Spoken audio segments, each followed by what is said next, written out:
It's kind of crazy just how much I lost myself. I had songs. I always had my little Kelly Clarkson singing her song, or Pink singing, and like Bruno Mars singing his song, and everything felt okay. It's not bad after all. Did that, I found that it was really, really fun. That was the beginnings of me learning how to like record myself and like to produce and like, okay, so this does that. But I kept my nursing job, and then end of 2018, I like had found a stride like in Chicago, just like going to. I'm not mad, I'm not sad, I don't want you back. I'm surprisingly calm, and in fact I feel better. It's kind of crazy just how much I lost myself while I've been so busy. You're feeling calm. I mean, you're dressed in like purple pants. You have a bright pink sweater on. How has this like entire week been for you? Have you been writing new music? Have you been resting? What have you been up to?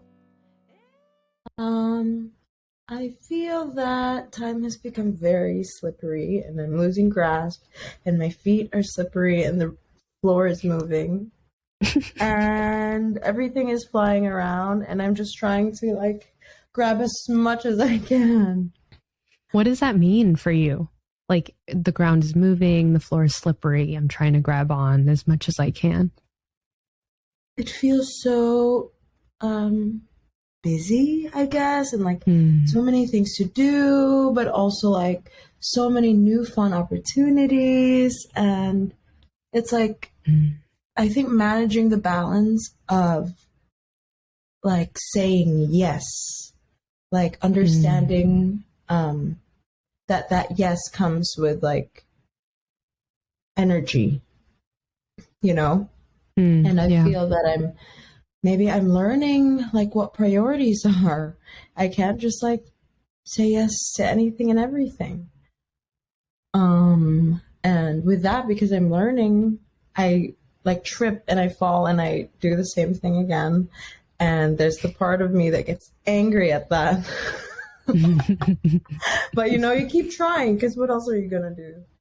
Yeah.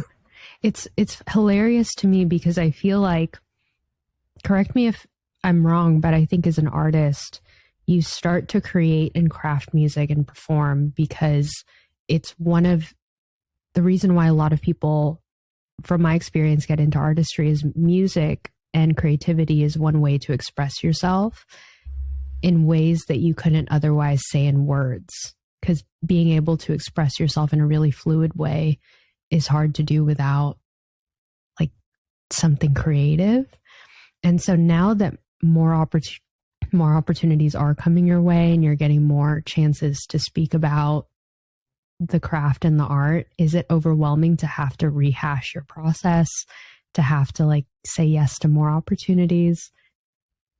I don't think it hurts rehashing. I think it's always like such a blessing for me to get to like share that magic, and I think that, you know, like I'm ready to share all of these.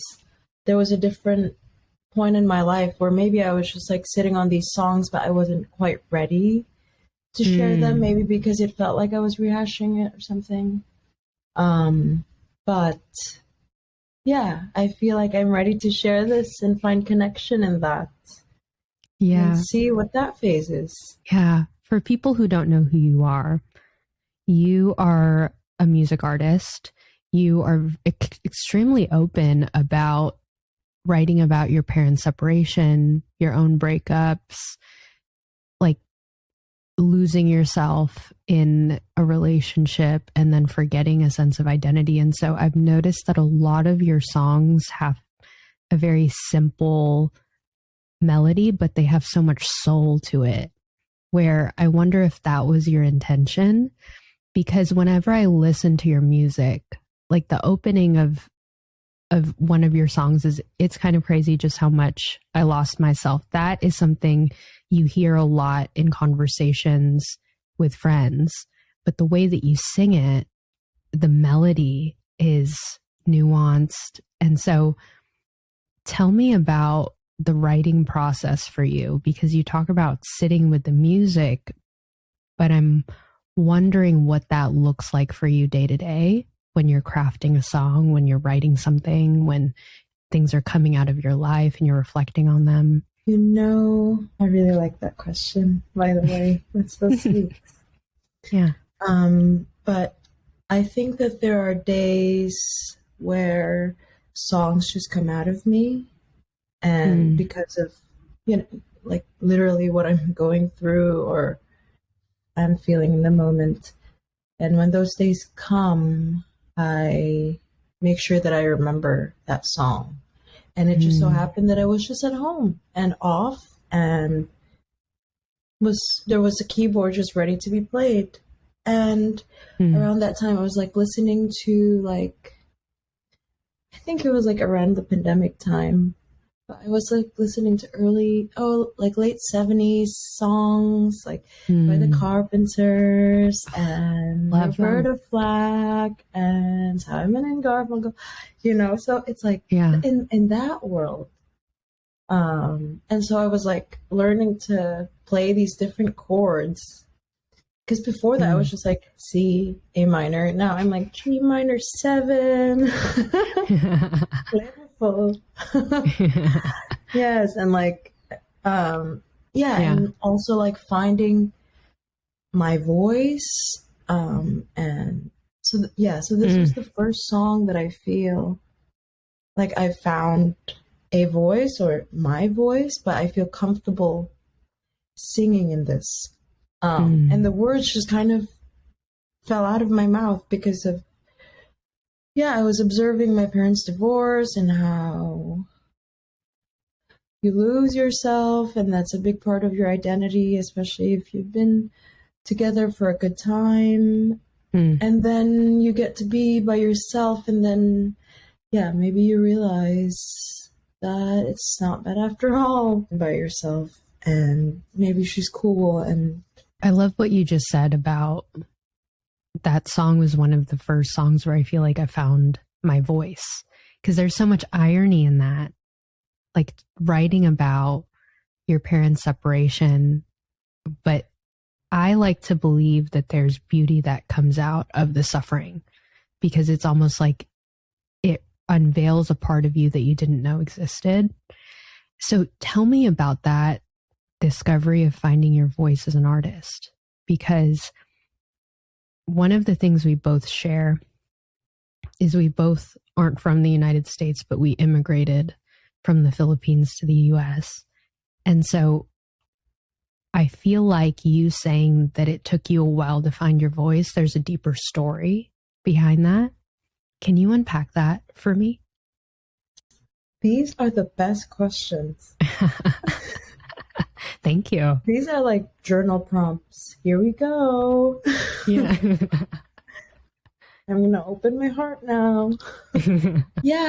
I moved here about 10 years ago from the Philippines. 10 years ago. 10 years ago. And it's so weird. And I moved, and now looking back, and I moved like at such a special like transition age, 16 to 17. Like I was like, I finished high school. I thought I knew what my life was going to become. Applied to colleges, blah, blah, blah. Wow. And then my dad, who was living here, my parents lived in the States for a very long time. And I grew up in the Philippines. My grandma raised us. But my dad stayed here, and my mom had come back home already. My dad was like, finally like, oh, your petition is ready. You guys are coming to the States. So holy cow. I know. And that had always been the plan, right? Like they were always talking about like when you guys come to the States, blah blah blah. Sure. But I don't really know what that means. but it's such a different experience. It's like I can't imagine being in high school or in the Philippines, that's your last year of high school, 16 or 17, your last year of high school. Most people take exams in the Philippines to like see if they can get into colleges. And then you don't get to do that. You have to be new in a different country. Exactly. That's wild. Exactly. It was like I had my whole, like this thing that you have in your mind. I have my whole life figured out. Mm-hmm. I've got my plans. All of a sudden, you get plucked out of that plan and get put in a new country. And Were you already doing music? I feel that singing had always been a part of me since the moment I woke up, maybe. Like, but you didn't. Singing. But you didn't find your voice, like so. Yes, like exactly. I have so many questions, but I'll let you finish your story. I keep interrupting you. Go ahead. But I was just singing always. So I got plucked out of my life and into the States, and that was cool, and that was very new and scary. And I'm glad that I moved here with my brother, who's like 2 years older than I am, because I kind of figured a lot of things together.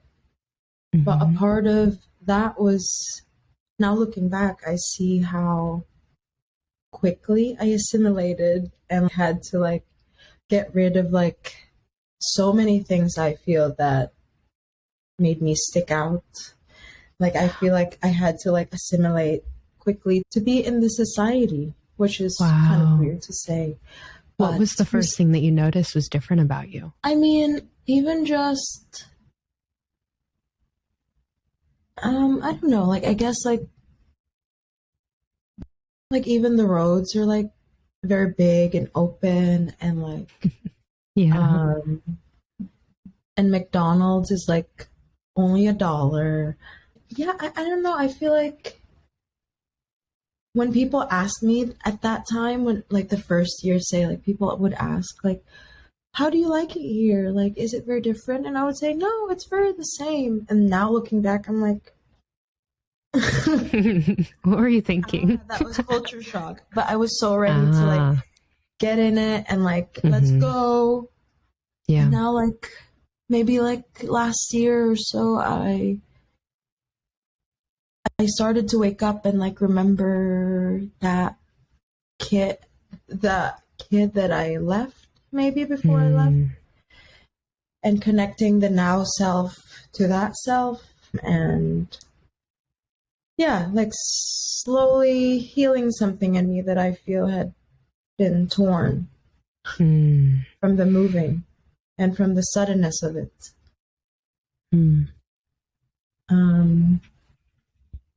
Yeah, I can't. My train of thought.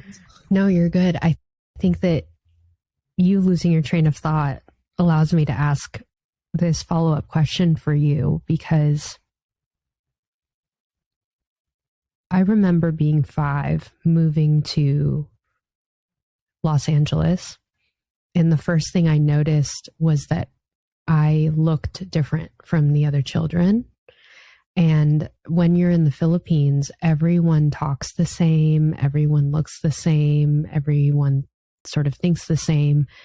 Another thing that I noticed too is my family and I were the only people I knew. My aunts, my titas, my titos never came over anymore. My grandma wasn't there. And so for you, I can imagine how lonely and isolating it must have been for you to be with your grandma, to be with your like friends growing up, to be getting ready for college, and then to be with your parents who you hardly ever talked to, who were living in the States, with your brother. What was that like for you? Exactly. You see, you know. Yeah. Yeah. So it like my dad and my brother, the three of us, And that was really my first real interaction with my dad.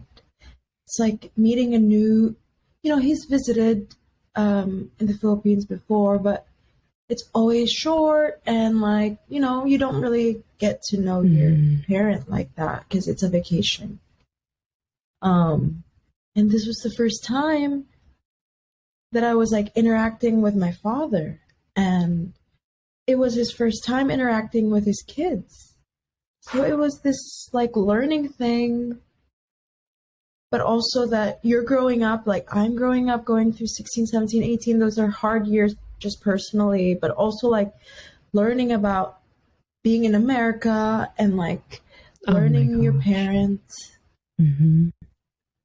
So yeah, it was just kind of a lot of breakings and, lots of, I guess like when you grow muscle, like it rips. It's a lot of that. Yeah, a lot of breakdown. Yes. Mm-hmm. Was music an escape for you at that time? Because to be in a new country, to not really know what's happening to you, to not have the language or capacity for it, to be at this transitional age, was music something that like helped you heal at that time? Yeah. I think I wasn't writing my own music yet at that time, but I had songs. I always had my little, I had that like square, I think iPod. Nano? Square. iPod Nano. Yeah. Yeah, I had that too. That was my first, the clip-on ones. Yeah. Yeah, I had it. In the bus. Yes. And, it's just like Kelly Clarkson singing her song or Pink singing her song. Yeah. And like Bruno Mars singing his song. And everything felt okay. Music makes everything feel better and okay and soothed. And my brother too, thank God that he was there with me too during this weird phase. Wow. But yeah, music had always been there. And then not long after, when did you start writing your own music and figuring out your sound and all of that? I started so I went to nursing school and I finished nursing school. And so I was doing like my first year of nursing, I was doing like overnight shifts in the ER. Wow. And that was also very, very painful. Like, it was just like, I don't think that I will last here. Just emotionally, like. Yeah. It's like you see so much, so you almost have to like clench your heart so you don't feel anything. But that action of clenching to protect yourself is also unnecessary stress on you. It's like, yeah, it's like desensitizing yourself so you don't feel. It hurts too. And yeah, just like soon enough, like figuring out I can't do this. Let me see. Let me try to remember the last few chapters of my life right before I left. What was I doing? What kinds of, like remembering. And then just like remembering how I love music and how I love singing and how I've always been singing. And that's been a part of my life, like school and church and at home, singing. It's like a true Visayan. Yeah, I love it.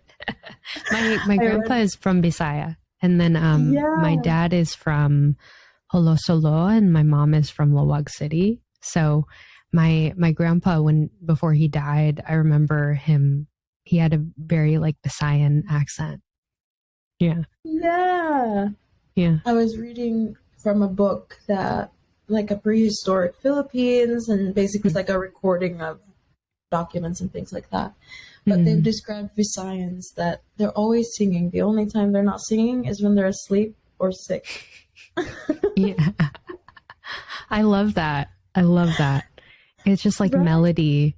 The beauty of a melody is that it's kind of like the soul of who someone really is.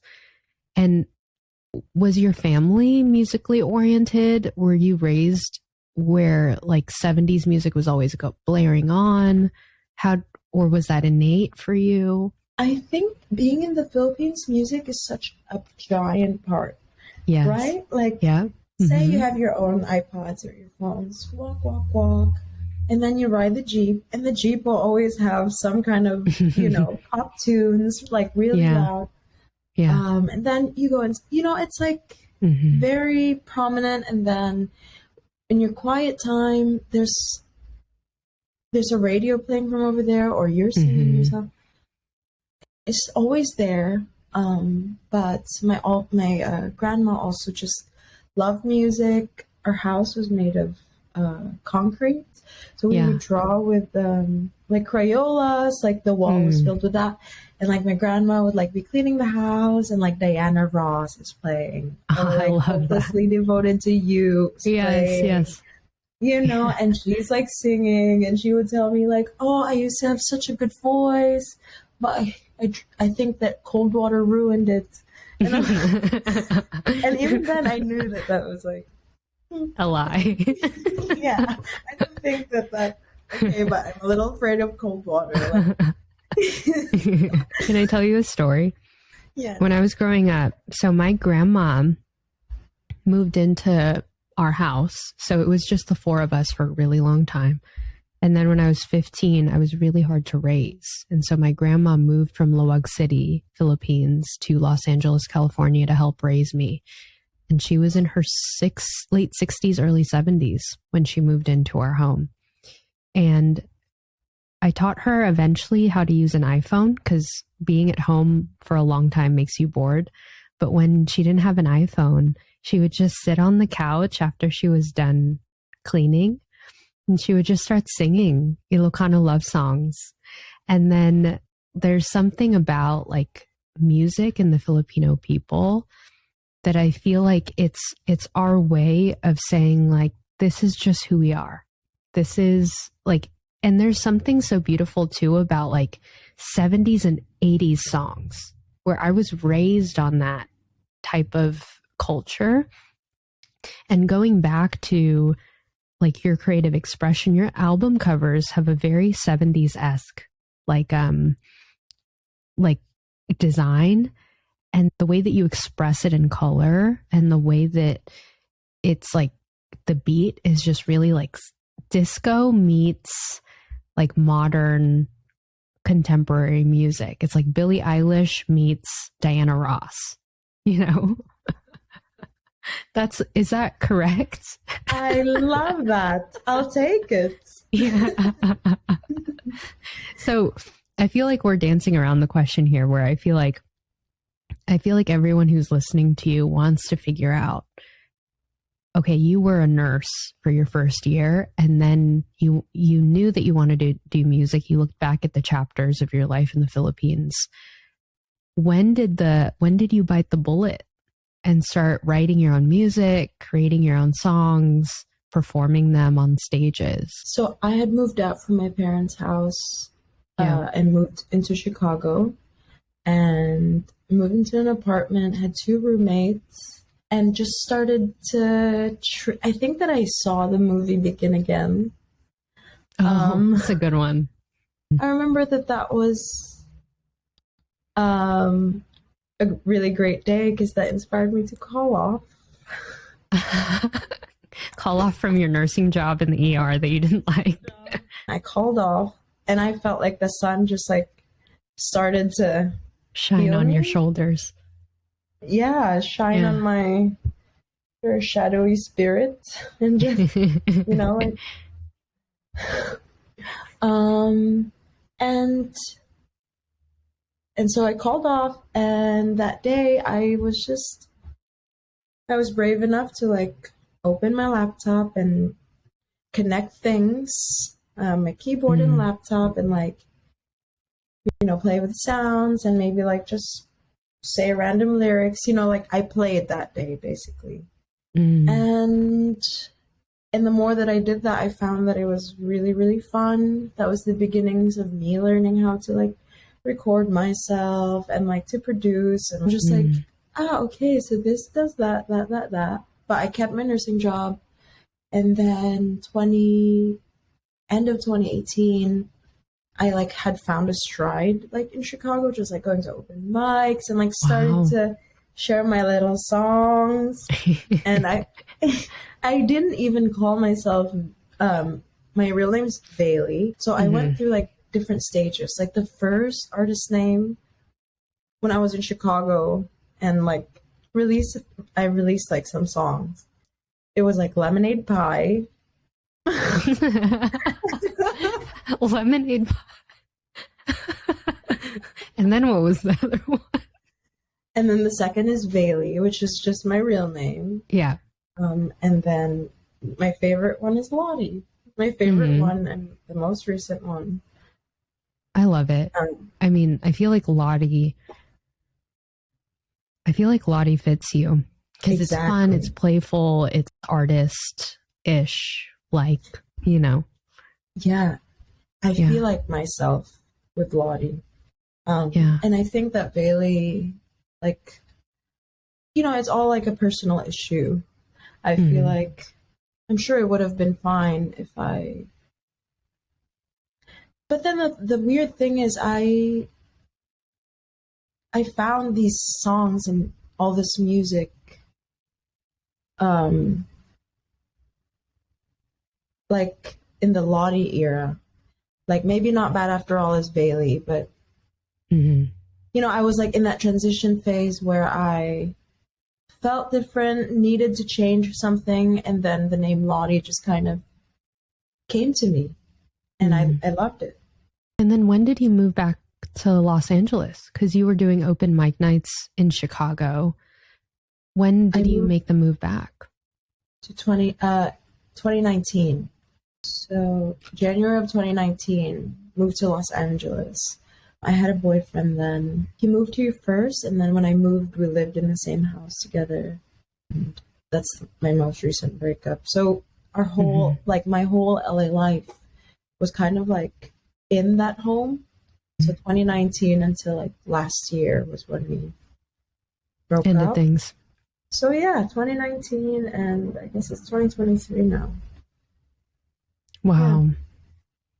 You've talked about that breakup before. I heard you talk about it when we first met at Sunday Jump, the open mic night that you performed. I want to tell you what I noticed in the audience as an audience member in that place, because that day was in celebration of like Philippine American like life and vibrancy. And there were incredible poems being written. There was music being played. There was all of this, like a lot going on. There were rappers. You were the last performer coming on. And the lights were dimmed. And as soon as you started singing, I saw like people on their phones just look up, mesmerized at your voice. But more than that, I feel like when there's silence in a room, you know that you're getting through to people. And I think that it not only speaks to your practice and your mastery of the art, but the way that you've written music, I feel like it's so universal. When someone is talented in music, when their experience is also your experience. Because when you talked about your breakup, I think that you've written, correct me if I'm wrong, but I think one of your singles is about your breakup. And it's just, I want you to talk about that. I don't want to talk about that because I feel like I listen to your songs a lot. But Lotti, tell me about like what it was like to write songs after this breakup, because it's been less than a year. And I want you to like share what that process was like, being in the writing room and just sitting with that experience. It's been a whole year since, like yesterday was the day of moving away and things. Wow. And I look back and I'm like, so much has changed, so much has happened, so much learning, so much pain. But, you know, here we are, and I think we're doing kind of amazing. Doing great. And thriving. Yes. But did you think was the breakup song, if it's not clear? But it's so catchy. Yeah. It came through so quickly, that song. I was hanging out with my friend Karina, and we usually just like catch up, and she has a piano in her place, just playing around with melodies and gibberish and words and ideas. And one of the melodies was very, very similar to "Did you think I'm into?" It was like like it's like like I didn't know, like "Did You Think" was not made then, but that was the day before, and then the day after I met with my friend Kevin. He goes by Dr. Q, and we were just catching up, and he just started playing the guitar in the song, and I started just singing the lyrics. It just kind of came out. Didn't you know how hard I tried to make this work? Like literally how I was feeling and everything that I had to say. And then when the chorus came, it was like the melody and the feeling about the yesterday. And soon enough, it was finished. And Jay Locke, another producer friend, added his magic to the track. And it's really cool. It's magical. Soulful and groovy, and people that I respect and like have put their magic touch in it. So, yeah. Pain. To share it with other people and to have them put their fingerprint on it so that it could be the best masterpiece it can be.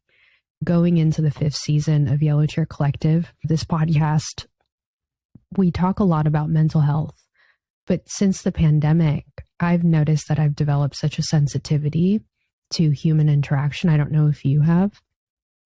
But one of the things I'm learning from you in your music writing process is that you can't really do this alone. You have to be able to collaborate with friends, with other producers, with other music artists, and being able to say, is this what I am intending to put out there, or is this still in process? And so can you tell me how you know as an artist that a music song is ready to be released? Is it a feeling? Is it like transcendental for you? What's that process like? I think that I have a feeling when there is a really good song, and because I feel it. When I sing it, I feel it, and that's all. And then you sit with these songs, you keep playing them live. And yeah, it's interesting because it's really hard to do everything yourself and be good at releasing also. I've learned to let that ego go. This is not about you. This is for the song. So go find some people that may also like this song, and let's make something happen. And it just so happens that I didn't have to be that active about like, hey, do you like this song? People just kind of have found me and my songs, and it really feels like this. Like, okay, let's do this together. We're writing this story all together. As a Filipina immigrant who went into nursing, who is in a stable job and is now an artist, was it hard for you to start releasing music, to start collaborating? You know, you talk about attending open mic nights and beginning to learn the art of production. Was this path hard for you to choose, or was it something that came from outside of you, you think? I think that I really enjoyed it. Like, it felt like painting, like, except it takes me a long time. And also when you start to get better, you like care about, that kind of stuff. So, you know, it takes me even a longer time. And then at some point I was just like, I think that I can be proficient at that. but I think that I have other gifts that I may be able to hone, and I know that this gift that I may have, I'll probably find people who has that gift that maybe we can probably share and make something together. And yeah, it's like, well, that makes sense.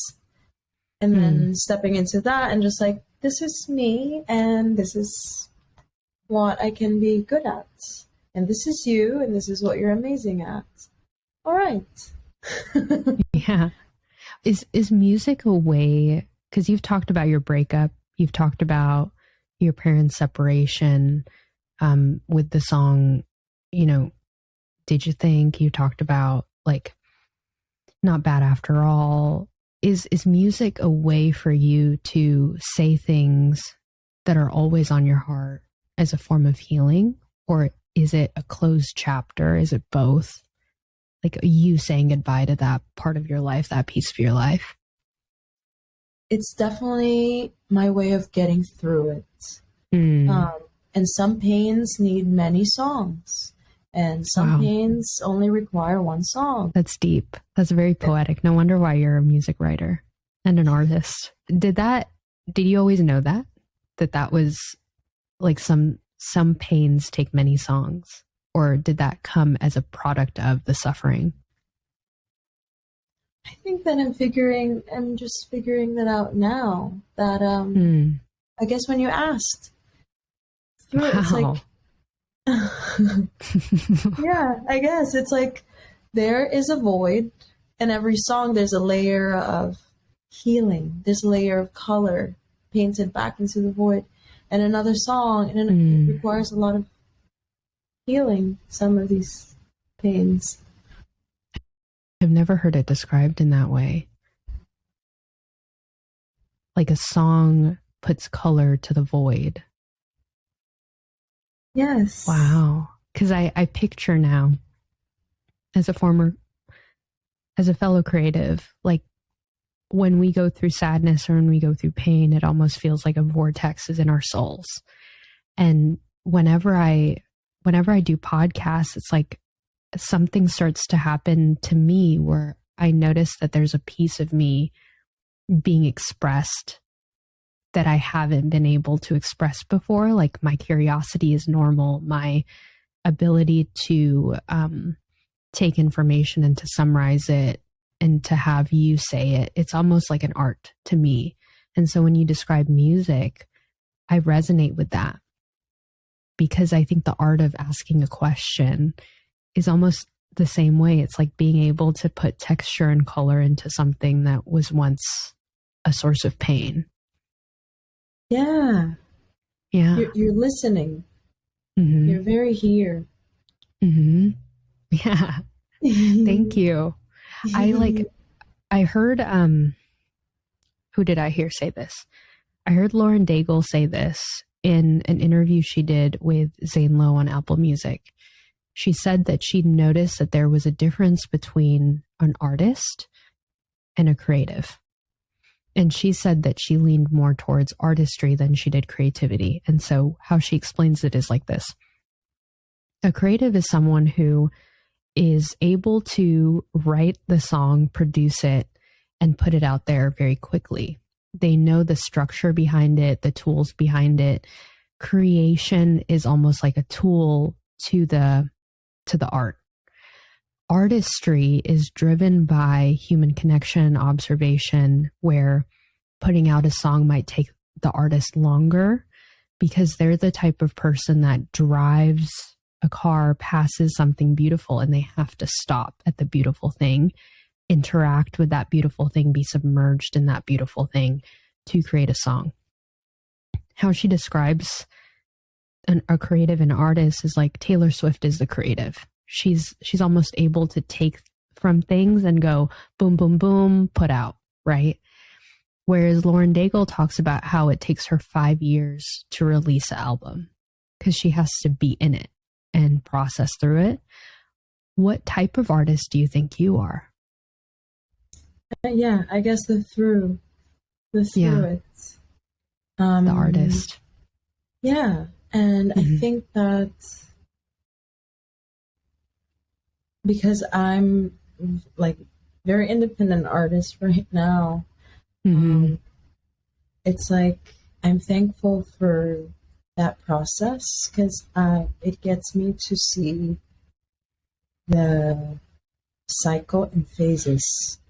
Like there's the going through all of it phase, and that so happens to be where I wrote a lot of songs and the music just fell out of me. And then these days is like I don't know, I've been really excited making like poster designs and really and into bags and like t-shirt designs. That's so awesome. I love how you're in the process, because when I first saw you perform, you were like, guys, I'm so excited. I made like bags for this new song that I'm releasing. And I'm like, oh my goodness, like that's an artist. You know, the fact that you care about like the substance that you're putting out there, like the quality of the bag, the quality of the t-shirt, the quality of the design. Do you make your own covers for your singles? Let's see. The first two singles, they're like pictures from like either from a show or a photo shoot. And I found this artist, Camila. I found her on Pinterest, and I just like emailed her, and then it's like a collaborative thing. Like I'll send her the song, and then I'll like just like imagine what I see. Sometimes it's just like a few colors, and she'll put her input, and that comes out. And then Did You Think was also very similar, and then Not Bad After All. That was kind of hard, but I knew that I wanted it to be blue, and like for it to be like, yeah, like relaxed self. Yeah. So that worked, and I was like, this is very much like a painting. I'll ask you one last question, and then I'll let you go. Okay. But for people listening to this podcast who love music but are too afraid to put their music out there, what advice would you give them to begin to embody their voice, to embody their sound, or to just start? I think it might be coming from a place of starting to accept yourself and understanding that you don't have anything to prove. You have your own voice. You don't have to imitate anybody. Your breath is your voice. And just go with that. The whole releasing a song process is a separate one, but I feel like the more you do that, the more you know that this is good, and then you gain some confidence and you share it with some close friends and family, and they like it. But yeah, it just starts from that place of starting to accept yourself. That's so good. Everything that you said in this interview was a piece of art and a piece of poetry, and I just want to acknowledge that, because I know that your songs are powerful. You've released 3 tracks on your Spotify account, and despite it being 3 tracks, they resonate so deeply with me that I have no doubt that people who discover you through this interview or a live show are going to be catapulted into just inspiration. And I think that's what you do when you start to create music, Lotti. And I just want to thank you for your time. This was so good.